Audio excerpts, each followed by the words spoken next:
ሰላም ጤና ይስጥልን። ወቅታዊና ታማኝ መረጃዎችን በፍጥነት የሚያደርሳችሁ የፈጠነ ሚዲያ ነው። ዛሬ በዜና መጽሔታችን በቦሌ ዓለም አቀፍ አውሮፕላን ማረፊያ በደረቀ አሳ ውስጥ ተደብቆ ሊያልፍ የነበረ 4.48 ኪሎ ግራም ኮካይን በቁጥጥር ስር ዋለ። በብሔራዊ ባንክ 21ኛው ዙር የዶላር ጨረታ የአሜሪካ ዶላር በአማካኝ ዋጋ 157 ብር ከ46 ሳንቲም በመግባት ጭማሪ አሳየ። የነዳጅ ቦቴዎች በጉዞ ሰሌዳ ሊገደቡ ነው። የነዳጅ ኢነርጂ ባለስልጣን አዲስ ጥብቅ መመሪያ አወጣ። በመካከለኛው ምስራቅ ውጥረቱ አይሏል። የኢራን ሚሳይሎች በእስራኤል ቴል አቪቭ በሚገኝ የባቡር ጣቢያ ላይ ጉዳት አደረሱ። በአፍጋኒስታን ካቡል በሚገኝ የማገገሚያ ሆስፒታል ላይ በደረሰ የአየር ጥቃት 400 ሰዎች ተገደሉ። ፓኪስታን በበኩሏ ጥቃቱን አስተባብላለች። ዝርዝር መረጃዎቹን የማቀርብላችሁ ቃል ኪዳን እሱ ባለው ነኝ። ላይክ፣ ሼር፣ ሰብስክራይብ ማድረግ እንዳይረሳ።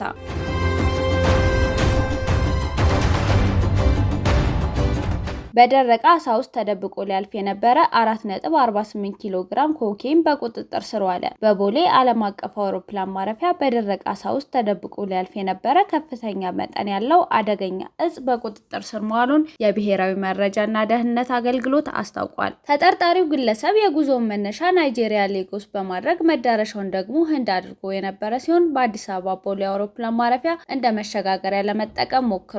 ይሁን እንጂ በሻንጣው ውስጥ በደረቀ አሳ ውስጥ ደብቆ የነበረው 4.48 ኪሎ ግራም የሚመዝን ኮካይን በአቪዬሽን ሴኩሪቲ ሰራተኞችና በዘመናዊ የኤክስሬይ መሳሪያዎች አማካኝነት ሊያዝ ችሏል። ፖሊስ ባደረገው ምርመራ መሰረት የተያዘው ኮካይን በድምሩ 172 ፍሬዎች መሆናቸው ታውቋል። በአሁኑ ወቅት ተጠርጣሪው ግለሰብና የተያዘው አደገኛ እጽ ለተጨማሪ ምርመራ ለኢትዮጵያ ፌዴራል ፖሊስ ተላልፎ ተሰጥቷል።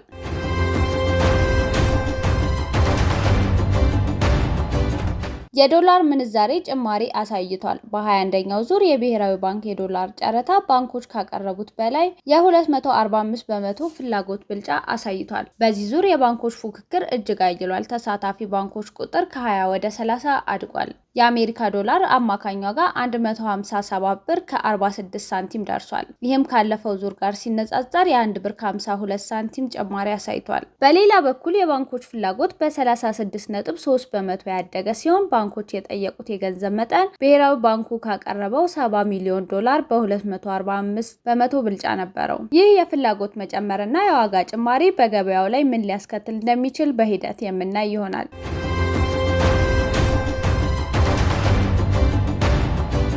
የቦቴዎች ጉዞ በጊዜ ሰሌዳ ተገደበ። የኢትዮጵያ ነዳጅና ኢነርጂ ባለስልጣን በመካከለኛው ምስራቅ በተከሰተው ጦርነት ምክንያት ሊያጋጥም የሚችለውን የነዳጅ አቅርቦት መስተጓጎል ለመቋቋም አዲስ መመሪያ ወጣ። ባለስልጣኑ መጋቢት 8 ቀን 2018 ዓ.ም ባወጣውና በዋና ዳይሬክተሩ ዶክተር ደስታ መኳንንት በተፈረመው መመሪያ መሰረት የነዳጅ ቦቴዎች ጉዞ በጊዜ ሰሌዳ ጥብቅ ቁጥጥር እንዲደረግበት ታዟል። ይህ ውሳኔ የተላለፈው የድፍድፍ ነዳጅ ዋጋ በዓለም አቀፍ ገበያ አንድ በርሜል $103 ማለፉን ተከትሎ አቅርቦቱን በአግባቡ ለማከፋፈልና የውጭ ምንዛሬን ለመቆጠብ ታስቦ መሆኑ ተገልጿል። በአዲሱ መመሪያ መሰረት ለህዝብ ትራንስፖርት፣ ለልማት ፕሮጀክቶችና ለጸጥታ አካላት የነዳጅ አቅርቦት ቅድሚያ እንደሚሰጥ ተደንግጓል። ከታንከር ውጭ በማንኛውም ሁኔታ ነዳጅ በጀሪካን መቅዳት በጥብቅ ተከልክሏል።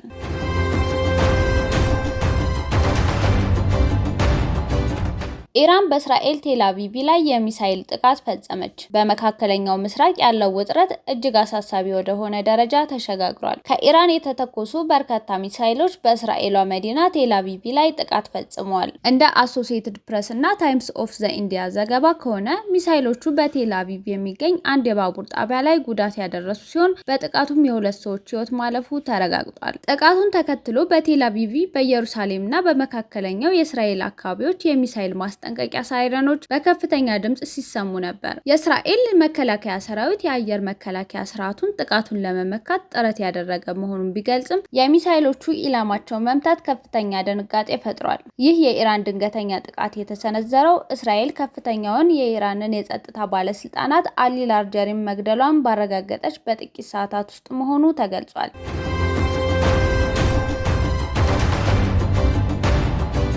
በካቡል የማገገሚያ ሆስፒታል ላይ አስከፊ የአየር ጥቃት ደረሰ። ፓኪስታን በካቡል በሚገኝ አንድ ግዙፍ የሱስ ማገገሚያ ሆስፒታል ላይ በፈጸመችው የአየር ድብደባ ቢያንስ 400 ሰዎች ሲገድል 250 ሰዎች ደግሞ ከባድ ጉዳት ደርሶባቸዋል። ጥቃቱ የተፈጸመው ይህ የሕክምና ተቋም 2000 አልጋዎች ያሉትና በርካታ ታካሚዎችን ይዞ የነበረ ሲሆን ከደረሰው ጥቃት የተነሳ ተቋሙ ሙሉ በሙሉ በእሳት መውደሙ ታውቋል። ከስፍራው የሚወጡ ዘገባዎች እንደሚያሳዩት የተጎጂዎች አስክሬን እስከማይለይ ድረስ በእሳቱ ተቃጥሏል። ፓኪስታን በበኩሏ በሰጠችው መግለጫ ድርጊቱን ያስተባበለች ሲሆን በሲቪሎች ላይ ያነጣጠረ ጥቃት አላደረኩም ስትል ምላሽ ሰጥታለች። ይሁን እንጂ በሆስፒታሉ ላይ የደረሰው ውድመትና የሰው ሕይወት መጥፋት በዓለም አቀፍ ደረጃ ከፍተኛ ድንጋጤን ፈጥሯል።